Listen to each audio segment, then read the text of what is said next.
یا نبی مولا نبی رسولی خدا نبی یا نبی مولا نبی رسولی خدا نبی لا ارض محمدی لا اسمنا احمدی.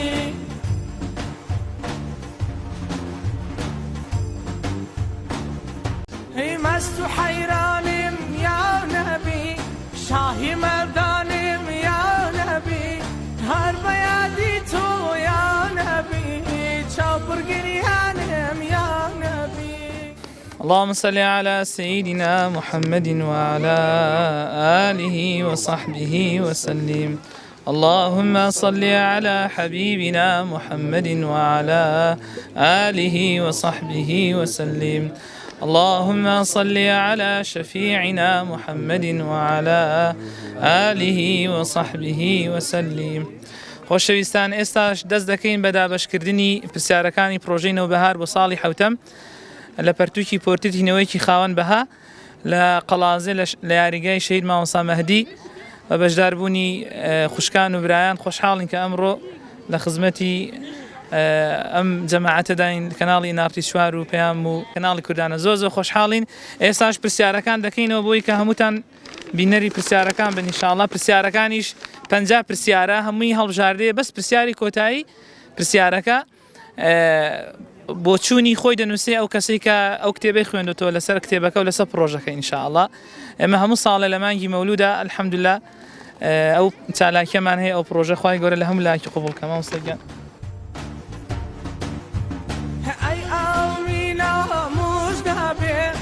تو دایکی پێغەمبەری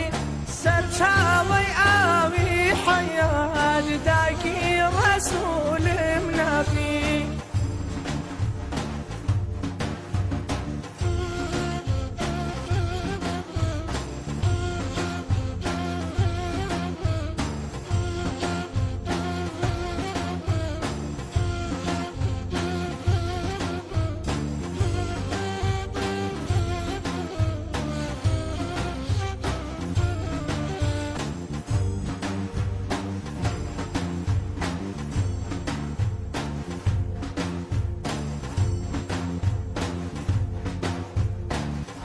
بكر بحر العلا بفاروق ليس الوغى بعثمان نور الهدى بعلي المرتضى بعثمان نور الهدى بعلي المرتضى درگاه هزاران علي إلى نبي زهران علي ساكن بيابان علي شهيد محراب علي أي معدني ريمان. بەنای خۆی گەورە میهرەبان بەخێرن سەرچاو دیارە ئەمڕۆ کە پرۆژەی نەوبەهار لەسەر تاسەری کوردستان الحەمدوللا سوپاس بەخوای گەورە کە لە ئیمتیحان و تاقیکردنەوەدان زیاتر بۆ پێش 6 ساڵە ئەم پرۆژەیە کە لە دەڤەری پێشدەر چالاکە و وەکو تێبینەراتی و قافی خەڵازێش بە هەماهەنگی ئێمە و پشگیری ئێمە و چۆن دەڵێ زۆر خۆشحاڵی ئێمە ئەم پرۆژەیە سوپاس بخوا لە برەودا و لە سەرکەوتندا. ئەمڕۆژ کە لە ئیمتیحان و تاقیکردنەوەکانی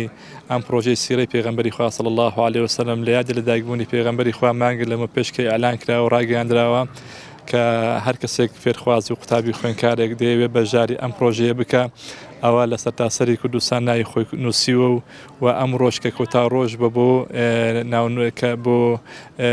خوێندنەوە و دیراسەکردن و ناونووسینەکە ئەمڕۆ لە ئیمتیحان و تاقیکردنەوەکەدا. سپاس بەخوای گەورە ڕێژەیەکی زۆر لە خوشکان و بران لە شاری قەڵازێک کە ئەمڕۆ ئێمە قسەکەین و ئێستا حالیان لە شاری هەولێر لە شاری سلێمانی و لە شار و شارچەکەن لە ڕانیە لە شار و ساوچکانی تر. سپاس بەخوای گەورە ئەم پرۆژەی ئێستا لە چالاکدایە و لە ئیمتیحان و لە تاقیکردنەوەدایە و ئێمە زۆر سپاسی هەموو ئەو مامۆستا بەڕێزانە و ئەو سەرپەرشتیارانە دەکەین کە بە تایبەتی حوزەی ئیمامی شافعی و مامۆستا مەلا پشتیوان و هاوکاران و مامۆستایانی تر و سەرپەرشتیارانی تر کە ئەم لەم پرۆژەیەدا مانگی کە زیاتر کە زۆر ماندوون و زۆر خۆبەخشانە و بۆ خوابوون لەم پرۆژەدا ماندوون و سوپاس بۆ خوای گەورە ئەمڕۆژ لە تاقیکردنەوەکەدا و خۆتان هاتوون دەبینن کە ڕێژەیەکی زۆر خەڵک فێرخواست لە بەشداری کردووە و ئێمە ڕاستی ئەم پرۆژەیەکە زۆر دڵمان پێی خۆشەکە لە ساڵانی ئایندەدا زۆر زیاتر چالاکتر بکرێتەوە ئیحتیمایم پێ بدرێت و ڕاگەیاندنەکارەکان زیاتر بێنە پێشە بۆ ئەم پرۆژەیە چونکە تاکە پرۆژەیەکە کە سەر بە هیچ ڕێکخرا و گروپێک نەبێت کە الحەمدوللا سەرتاسەری مامۆستایانی ئاینی کە ئیمام و خەتیب سەرپەرشی بکە سەرتاسەری کوردستان تاکە پرۆژەیەکە الحەمدوللا کە لە چالاکی و لە برەودایە. سوپاس بەخوای گەورە ئەوەی کە جێگای تێبینی و جێگای دڵخۆشی ئێمەشە ئەوەیە کە ڕاستی خێرخوازانێکی باش هاتوونە سەرخەت هەر کەسێکەوە تاقی کرد لە تاقیکردنەوەکەدا چۆن دەڵێ یەکەم و دووەم و دەرەجەی باش بێنێ. سوپاس بۆخوایە 4 بۆ 5 عامرە هەتا ئێستا هاتووتە پێشێەوە ئومێد دەکەین ئینشاڵڵا زیاتر بێتە پێشێ و خەڵاتی تری نایە ئینشاڵڵا لە ئارادایە و ئومێد دەکەین ئەم پرۆژانە هاندەرێک بوو بۆ خوێندنەوەی سیرەی پێغەمبەری خوا صلی الله عليه وسلم بە تایبەتی لە جیلی ئێستادا زۆر زەرورە کە پێغەمبەری خوا صلی الله عليه وسلم بە شێوەیەک بە دیراسەکردن و بە تاقیکردنەوەدا تێپەڕێت و زۆر بە جوانی ئەم سیرەی پێغەمبەر و ژانی پێغەمبەری خوا صلی الله عليه وسلم پێی ئاشنا بن. هەدەف و ئامانجی ئێمە لەم پرۆژانەدا کە وەکو ئەوقافی قەڵازی هاوکارین ئەوەیە کە خەڵکان و فێرخوازان و قوتابیان و خوێندکاران و ئاشنا بن بە سیرەی ڕاستەقینەی پێغەمبەری خوا صلی الله عليه وسلم. زۆر سپاس بۆ هەموو لایەکتان، خوای گەورە هەموو لاک موفق بکە، سەربەرزی دنیا و قیامەت بن. سپاس الحەمدوللا. ئێساش ئەوە لە تاقیکردنەوەدان و ئومێد دەکەین کە هەموو فێرخوازەکان دەرەجەی نایب و باش بێنن. شهيدان أي معدني ريمان أي ساروري شهيدان توباوك حسن عيني إمامي هردو زمان توباوك حسن عيني إمامي هردو زمان. بسم الله الحمد لله والصلاة والسلام على رسول الله وعلى آله وصحبه وسلم. ڕاستی گرنگیە و پرۆژەیە گرنگیەکی زۆری هەیە بۆ خوێنەر بە تایبەتی سوود لەو خوڕەوشتانەی پێغەمبەر دەبینێت صلی الله عليه وسلم کە ڕۆژانە ئەنجامی داوە و هەروەها ئەوە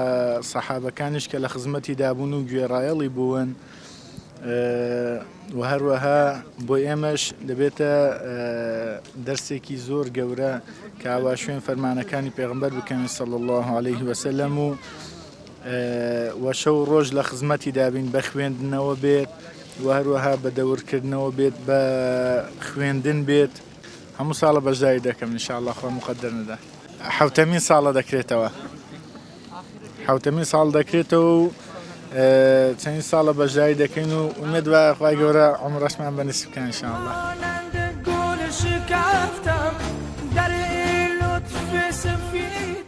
بسم الله الصلاة والسلام على رسول الله. سپاس و ستایش بۆ خوای گەورە کە توانیمان ئەم ساڵیش پرۆژەکەمان بەردەوام بێت و بە سەرکەوتوی کۆتاییمان پێهێنا. سپاس مامۆستا بەڕێزەکان دەکەم، بە تایبەتی مامۆستا پشتیوان کە سەرپەرشتی پرۆژەکەمان دەکات و هیوای سەرکەوتن بۆ هەموو بەشداربوان دەخوازم ئینشاءالله هەر هەمویان بە دەرەجەیەکی باش و بە سەرکەوتنێکی باشەوە تیان پەڕاندۆ ئەم ساڵیش. گرنگی ئەم پرۆژەیەمان زیاتر بابەتی خوێندنەوەیە. باز لە خوێندنەوە دەکات کە بۆ هەموو تاکێک پێویستە کە ڕۆژانە من لەم کتابەوە فێربووم کە ڕۆژانە پێشتر خوێندومەتەوە بەس زۆر بەکەمی، بەس ئێستا لەو کتابەوە فێربووم کە ڕۆژانە لاپەڕەیەکیش بێ بتوانم بیخوێنمەوە کاتی بۆ تەرخان بکەم. داواکارم لە هەموو گەنجەکان کە هەر پرۆژەیەک بکرێتەوە جا چ ئاینی بێت چ خوێندنەوە بێت کە سوودی بۆ تاکەیە بەشداری بکەن و ئینشاءالله تێیدا سەرکەوتوو دەبن کە ئەم پرۆژانەش کە ئێمە بەشداری دەکەین گرنگ نییە هەدیەمان وەرگردیان هەدیەمان وەرنەگرت، گرنگ ئەوەیە بۆ خۆت سوودێک دەگەیەنێ کە کتابێک دەخوێنیەوە کۆمەڵێک سوودی هەیە، کۆمەڵێک ئايات، کۆمەڵێک فەرموودە تێیدا فێر دەبین. هیوای سەرکەوتنیان بۆ دەخوازم بە تایبەتی مامۆستا پشتیوان کە زۆر هەموو ساڵەکان زۆر ماندوو بووە بە پرۆژەکەەوە بە تەلەبەکانەوە ئینشاءالله هیوای بەردامی بۆ دەخوازم بۆ خێرخوازان کە بوونێتە هۆی لە خۆگرتنی کۆمەڵێک هەدیە بۆ ئەم پرۆژەیە. شقونا قفتم صلوات بر محمد خوش عاشقونا قفتم. بێگومان لەم مانگە پیرۆزەدا کە مانگی لەدایکبوونی پێغەمبەرگیانە صلی الله عليه وسلم وەکو بەرەکەتێک بەشداریمان کرد لە تاقیکردنەوەی کتێبی پۆترێتی نوێیەکی خاوەنبەها بۆەوەی ئێمەش کام کتێبە باس لە زیاتر کە باس لە پێغەمبەرگیان دەکات صلی الله عليه وسلم و باس لە فەرموودە و ئاەتەکانی قورئانی پیرۆز دەکات واروەها باس لە قسە و تەبەناوبانگەکانی زانان و فەیلسوفەکان دەکات بۆەوەی بێبەش نەبین لە مانگە پیرۆزەدا لە بەرەکەتی ئەم لە بەرەکەتی ئەم مانگە پیرۆزە بۆی بێبەش نەبین بەشداریمان کردو لەم تاقیکردنەوەیە. ئەم پرۆژەیە ئەلحەمدولیلا ئەم ساڵ حوتەمین ساڵە بەردەوامی هەیە بەڵام وەکو خۆم گەرغەڵەت نەبم سێم ساڵیان چوارەم ساڵمە.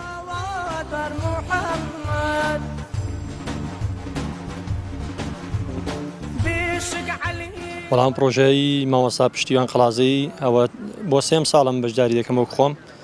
ئەلحەمدولیلا پرۆژەیەکی باش و سەرکەوتووە، پرۆژەیەکی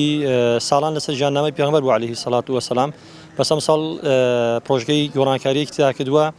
کە لایەنی پەروەردەی و خوێندنەوە و هەروەها کۆمەڵێک بابەتی دیکەش تێک هەڵ کردووە. ئەلحەمدولیلا پرۆژەکە پرۆژەیەکی سەرکەوتووە، دەتوانین بڵێن بە تایبەت بۆ گەنج و گەنجی ئەمڕۆ کە گرنگی بە خوێندنەوە بدا، چونکە لەم پرۆژە ئەو ساڵدا خوێندنەوەش هۆکارێکی دیکە بوو جگەل لایەنی پەروەردەییەکە کە دەتوانێت گەنج وا لێ بکا فێری خوێندنەوە بێت. خوێندنەوە چونکە گرنگیەکی تایبەتی هەیە بۆ کۆمەلگای ئێمە بە تایبەتی لەم ڕۆژگارەدا کە گەنجەکان دوورکەوتونەوە لە خوێندنەوە و هەروەها لایەنی پەروەردەیی لە هەردوو لایەن کە دوورکەوتونەوەتەوە زیاتر بەلایەنی سۆشیال میدیادا ڕۆشتون. ئەم پرۆژە دەتوانم بڵێم گرنگیەکی تایبەتی هەیە بە تایبەتی لە ڕووی خوێندنەوە. ئەلحەمدولیلا سەرکەوتوش بوو، شتێکی باشی تیا بوو، پرسیارەکانیش گونجاو بوون، قورس نەبوون و پرسیارەکان خۆش بوون.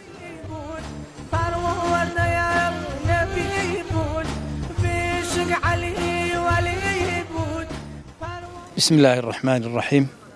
الحمد لله والصلاة والسلام على رسول الله سيدنا ومولانا وحبيبنا محمد وعلى آله وأصحابه ومن والاه من اهتدى بهداه. خۆمان بە خۆشحاڵ دەزانین کەوا گەیشتووینەوە ناو یاد و بیرەوەریەکی زۆر گەورە و پڕشکۆدار کە یاد و بیرەوەری لەدایکبوونی سەروەری مرۆڤایەتیە حەزرەتی محەممەد المستەفا صلی الله عليه وسلم. بۆ بۆنەوە پیرۆزبایی خۆمان ئاراستەی هەموو مسلمانانی جیهان بەگشتی دەکەین، مسلمانانی کوردستان بە تایبەتی.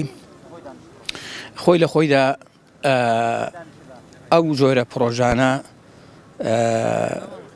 بە ناوی ڕێزنێنان و بە گەورەی دانانی ژیاننامەی مبارەکی حەزرەتی ڕەسوڵ الله صلی الله علیه وسلم ئەوە خۆی گەورەیە، خۆی بەڕاستی شانازیەکی گەورەیە، چونکە خوای تەبارەک و تەعالا ئەوەندەی ڕێز لەو پێغەمبەرە عەزیز و خۆشەویستە ناوە صلی الله عليه وسلم کەوا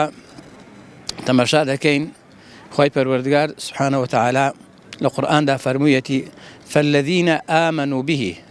وعزروه ونصروه واتبعوا النور الذي أنزل معه أولئك هم المفلحون. خوای پەروەردگار سبحانه وتعالى فرمويتي جاء أو كسانك وإيمانيان هناوة بو پیغمبرا صلى الله عليه وسلم إيمانك راس درستان بهناوة وعزروه انجا بقوري دزانا تعظيمي أو پیغمبر ذكن صلى الله عليه وسلم. یەکێک لەو شتانەی کەوان نیشانەی بە گەورەدانان و بە تعظیمدانان و بە گەورەدانانی پێغەمبەری خوا صلی الله علیه وسلم بریتیە لە خۆشارەزاکردن لە سیرە و ژیاننامەی مبارەکی حەزرەتی ڕەسوڵ الله صلی الله علیه وسلم لە خزمەتدابوونی ئەو ژیاننامە مبارەکەی صلی الله علیه وسلم ئەوە خۆی لە خۆیدا بە تعظیمدانان و بە گەورەدانانی پێغەمبەری خوا صلی الله علیه وسلم. جا دەفەرمێ فالذين آمنوا به وعزروه ئەوانەی کەوا ڕێزیان لێناوە گەوریان کردو بە گەورەیان دانا ونصروه وسەریان خست. سەرخستنی پێغەمبەر عەلەیهی سەڵات وەسەلام بەچی دەبێ؟ بەوەی دەبێت کەوا ئێمە لە خزمەت ژیاننامە و بەرنامە و ئەخلاق و ڕەوشت سونەتەکانی دابین. ئەو پرۆژانە بۆ زیاتر ئاشناکردنی گەنج و لاوانمانە لە کوڕان و لە کسان و لە هەموو چین و توێژەکانی تریش زیاتر بە ئاشنابکردن و شارەزاکردنی خەڵکیە مسلمانانە لە ژیاننامەی پڕ لە سەروەری حەزرەتی ڕەسوڵ صلی الله علیه وسلم بۆیە پیرۆزبایی لەو پرۆژە گەورەیە دەکەم و دەستخۆشی لە جەنابی مامۆستا پشتیوان دەکەم مدەرسی حوجرە ئیمامی شافعی و فەقێ خۆشەویستەکان و ئەو ستافێکەوە پێی هەستاون هەر برایەکی بەڕێز هەر خوشیێکی بەڕێز لە هەر جێگاکەوە بە هەر شێوەیەک تێیدا بەشدارە بۆ سەرخستنی ئەو پرۆژەیە کە سەرخستنی سنەتی ڕەسوڵ الله صلی الله علیه وسلم دەستخۆشیان لێ دەکەم سەرکەوتوو بن ئینشاءالله و الحەمدولله جێگای خۆشحاڵیەکەوە ساڵ بۆ ساڵ ڕێژەکە زیاتر دەبێ ئەوەش جێگای خۆشحاڵیە جێگای دڵخۆشیە بەڕاستی و لێرەشەوە دەیڵێم پێویستە ئەنی زیاتر گرنگی بدرێ بەو پرۆژانە هەر کەسێک لە دەستی دێ بە هەر شێوازێک پرۆژەی لەو شێوەیە بنیاد بنێ دروست بکە ڕابگەێنێ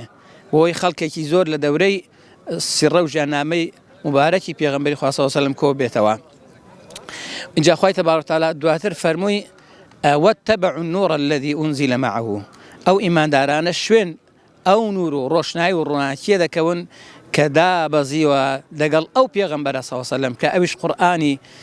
پیرۆزە قورئانی مەجیدە قورئانی گەورەیە وحی خوای تبارک وتعالى جا فەرمووی ئولئیک هم المفلحون ئەوانە سەرکەوتون بەڕاستی سەرکەوتن ئەلەوەیدا سەرفرازی ئەلەوەیدا کەوە ئێمە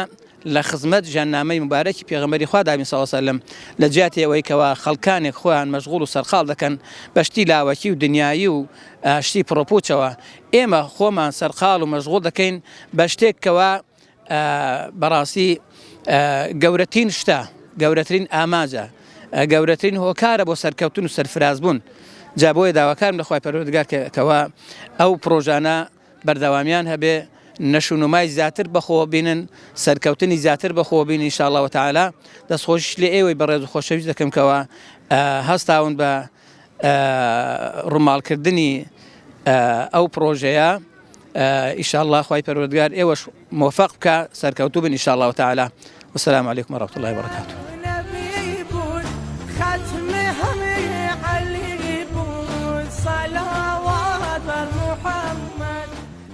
بسم الله الرحمن الرحيم والصلاة والسلام على روح سيدنا محمد وعلى آله وصحبه وسلم. سپاس بخوای گەورە ئەمە ساڵی حوتەمە لە پرۆژەی نەوبار کە توانیمە بەشداری تێدا بکەم. ئەم ساڵی شۆک و ساڵەکانی تر لەبەر خۆشەویستی پێغەمبەرجان صلی الله عليه وسلم بەشداری ئەم پرۆژەمان کردووە کە بەجددی پرۆژەیەکی زۆر گرینگە بۆ ئەوەی تاکی موسڵمان هەم ڕۆشن بیر بێت لە ڕووی خوێندنەوەوە هەم زیاتر شارەزایی دینەکەی بێت و شارەزایی ژیانی پێغەمبەرەکەشی بێت صلی الله عليه وسلم. لەم پرۆژەیە وا دەکات تاکێکی سەرکەوتوو بەرهەمبێنە بە تایبەتی کتێبەکەی ئەم ساڵ کە باسی ڕۆڵەیەکی بە بەهامان بۆ دەکاوامان لێ دەکانەوەیەکی بە بەها دروستکەین جا ئەم نەوەیە چەند سیفاتێکی هەبێ یەکێک لەوانە بەرزترین سیفەتی خوێندنەوەی هەبێ و چونکە خوێندنەوەی زۆر ئینسان ڕۆشنبیر دەکا ئینسان تێگەیشتوو دەکا وا دەکا ئەخلاقەکانی بەرزتر بێ و باسی ئەوە دەکا کە چۆن لەگەڵ دایک و باوکمانە باش بین چۆن گفتوگۆ بکەین چۆن لە شوێنە کە دانیشتین بەبێ پرس دەست بەرز نەکەینەوە قسە نەکەین ڕەفتاری نابەجێ نەکەین.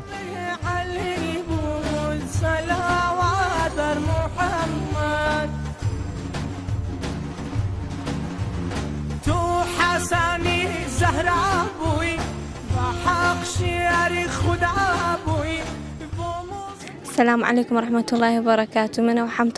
حوتم صالة بجداري وبروجي دكم وهیوادارم هەموو ساڵێک پرۆژێ بەردەوام بێت ئەم ساڵ بە پرۆژەکەمە بەناوی نەوبەهارە ساڵانی داهاتوو بەناوی نووری نەمرەوە بوو ئەم ساڵش بەناوی نەوبەهارانە بەڵا گرنگی ئەو پرۆژێ بۆ گەنجان ئەوەیە کە بیخوێنەوە زیاتر لە سەر ژیان ناوی پێغەمبەر صلی الله علیه و سلم شارەزاتر دەبین زیاتر دەزانین کە ژیانەی ڕابردوو چۆن بۆ چۆن نەبووە وەک ئەو سەردەمەی ئێستا. دەستخۆشیان لێ دەکەم بۆ پرۆژێ هیوادارم بەردەوام بم بۆ ساڵانی داهاتوو زۆر ئیسیفادە هەیە بۆ ئێمەی گەنج. وڵای تاقیکردنەوەیکی باشەوەند زۆر باشە هیوادارم هەموو ساڵێک بەشداری بکەین هیوادارم هەموو ساڵێک بەردەوام بێت. سەرەتا بەناوی خوای گەورە و بەخشندە و میهرەبان ئەم یەکەم ساڵە دە بەشداری بکەم لەمایان بەڕاستی پرسیارەکانە زۆر ئاسان بوون و هیوادارم ئەو برادرانەی هەمن بەشداری بکەن تەیاندا هەر زۆر ئەوەیە حەزم لێ بەشداری بکەمەوە.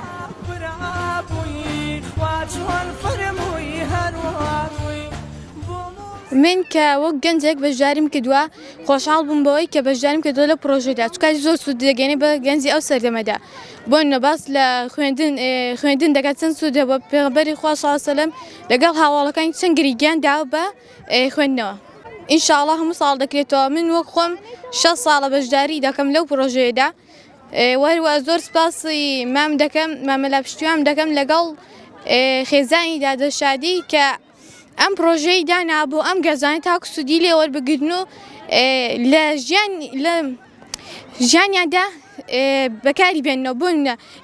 لە کاتی قسەکردندا جوان قسە بکەن و وەروەها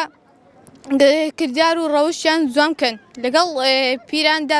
میهرەبان لەگەڵ منداڵان میهرەبان ڕز لە گەورەکان بگرن.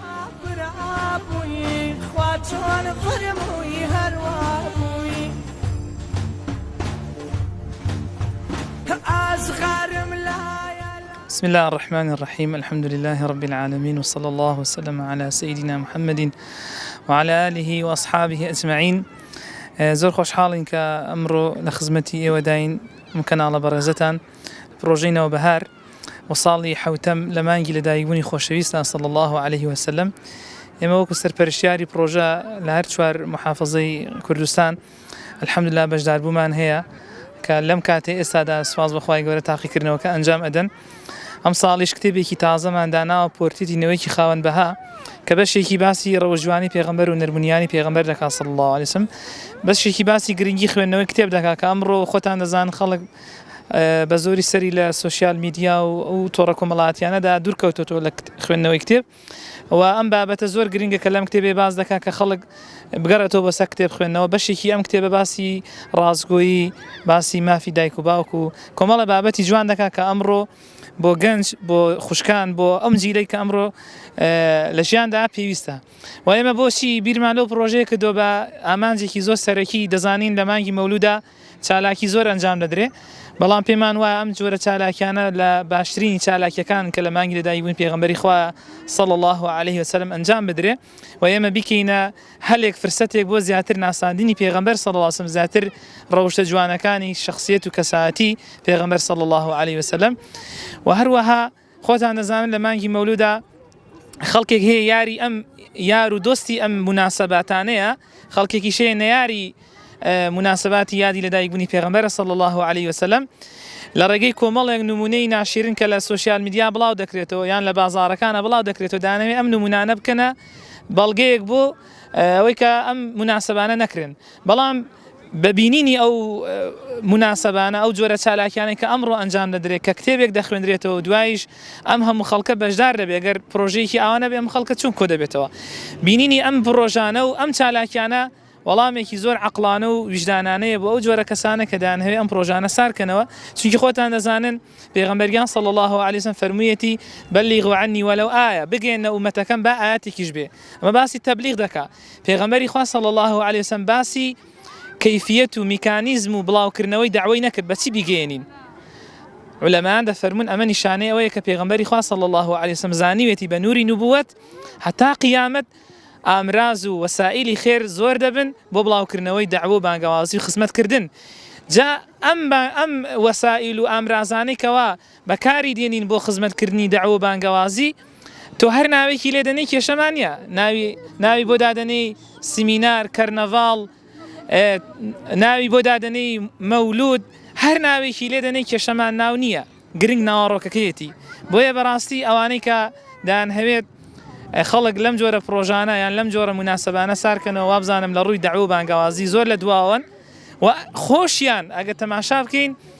چەندەها کۆڕ و سیمینار و محازەڕە و چالاکی ئەنجام ئەدەن لە مانگی مەولودا بەس ناوەکەی مەولود نییە دەنا هەمان ئەم شێوازانەیە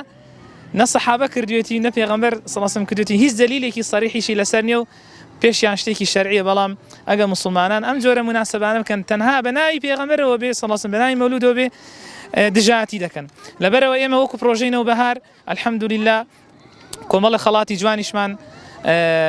کۆمەڵە خەڵاتی جوانیشمان ئەم ساڵ ئامادە کردووە 4 عمرەمان ئامادە کردووە 2 عمرە بۆ سەدەکانە دوش بۆ 90 هەتا 98ەکانە مەکینەیەکی درومانی بۆ خوشکان هەفتا بە حیجابی باڵاپۆشی بۆ خوشکان و قەڵەم قورئان و چەندەها کتێبی پەرتووکی بە سوودمان ئامادە کردووە بۆ بەشداربان و دڵتان خۆش بێ ئەوانێکەوە بەشداری لەو پرۆژانە دەکەن بە تایبەتی پرۆژەی نەوبەهار ئینشاءالله زۆربەی بەشداربوان دەبنە خاوەنی خەڵات و هەدیە ئێمە نیەتمان ئامانجمان لەو پرۆژەیە ئەوەیە کە خەڵک سوود لە کتێبەکە وەربگرن نەک کتێبەکە لەبەر کات و بۆ کاتی ئیمتیحانەکە دوای لە بیر بچێتەوە دەمان هەوێ ئەم پەرتووکە هەر یەکێک لە ئێمە لەو بەشداروانە کە خوێندویانەتەوە لە ماڵێ لە نەبازار لەگەڵ کەسوکاری ئینشاءالله جێبەجێکە یخوا ئێوەش بەخێر بێن و زۆر خۆشحاڵ بوون ئێمە وەکو مامۆستایە لە مزگەوتی شێخ عەبدولکەریمی عاوەڵانی پشتیوان فەرحان ئەحمەد مدەریس لە حوجرەی ئیمامی شافعی سەرپەرشتیای پرۆژەی نەوبەهار دەستخۆشیتان لێ دەکەین یخوا بەخێر بێن خوای گەورە پاداشتان داتەوە بۆ گواستنەوەی ئەم چالاکیانە ومێدمان وایە ئینشاءالله ئێوە زیاتر ئەم چالاکیانە بگوازنەوە بۆی کە کۆمەلگاکەمان بەرەو ئاراستێکی چاک بڕوا لەم ئاراستە خراپەی کە ئێستاتیدا دەریبێنین وەسەلام عەلەیکوم وەڕەحمەتوڵڵاهی وبەرەکاتوه. بسم الله الرحمن الرحیم. ئێمە وەکو سەرپەرشتیارێک و چاودێرێک لە پرۆژەی نەوبەهار بۆ ساڵی حەوتەم هەستین بە ئەنجامدانی ئەم چالاکیە لە مانگی مەولودی پێغەمبەری خوا صلی الله علیه وسلم والحەمدلله زۆرترین ئافرەت بەشداریان کردو ئیسفادەیان کردووە لەو کتێبە پۆرتریتینەوەیکی خاوەن بەها کە تێدا باسی خوێندنەوە و فێربوون و ژیانی پێغەمبەری خوا صلی الله علیه وسلم و ئاداب لەگەڵ دایک و باوک و ئادابی هەنێ نووسین و گفتاری تر ئێمە وەکو سەرپەرشتیار ئامانجمان ئەوەیە کە گەنجەکان ئافرەتان پیاوان بخوێننەوە شارەزا بن لە ژیانی پێغەمبەری خوا صلی الله علیه وسلم و بە تایبەتی لەو مانگە پیرۆزەدا کە لەم سەردەمەشا کە خەڵکی ئەوەی یعنی خەڵک بەلایەنێکی زۆر خەریکی سۆشیال میدیایە ئامانجی ئێمە ئەوەیە کە یعنی خەڵک بێنینەوە سەر خوێندن دیسانەوە بخوێندنەوانێ و ئیسفادە بکەن و ئافرەتەکانمان خوێنەوار بن و بخوێنەوە و ئیسفادە بکەن و گرنگی بن بە خوێندنەوە بەشێکی تریشی لەو کتێبە باسی پەروەردە ئەکا باسی پەروەردەی مناڵەکە کە زۆر ئیسفادەی هەیە بۆ ئافرەتان و زۆر سوپاسی هاوسەرم ئەەکەم کە یەکێکە لە سەرپەرشتی و یەکێکە لەوانی کە بیرۆکەی ئەو پرۆژەی داناوە لە مانگی لەدایکبوونی پێغەمبەری خوا صلی الله علیه وسلم پێم وایە ئەنجامدانی ئەم بیرۆکانە و ئەم پرۆژانە زۆر لە هەنێ شتی تر ئیسفادەی هەیە و سوودێکی زۆری هەیە و هیچ کەسێکیش ناتوانێت ڕخنەی لێ بگرێ و زۆر سوپاسی ئەو کەسانی تر ئەەکەم کە لە دەرەوەی قەڵاتزێ لە سلێمانی و هەولێر و ڕانی و هەموو ئەو لایەنانەی تر کە بە مامۆستاکان لە مزگەوتەکان یارمەتیان داوین لە کەناڵ بەخێرهاتنی کەناڵەکەشتانەکەین دەستچاوتان خۆش بێ خوای گەورە جەزای خێرتان باتەوە.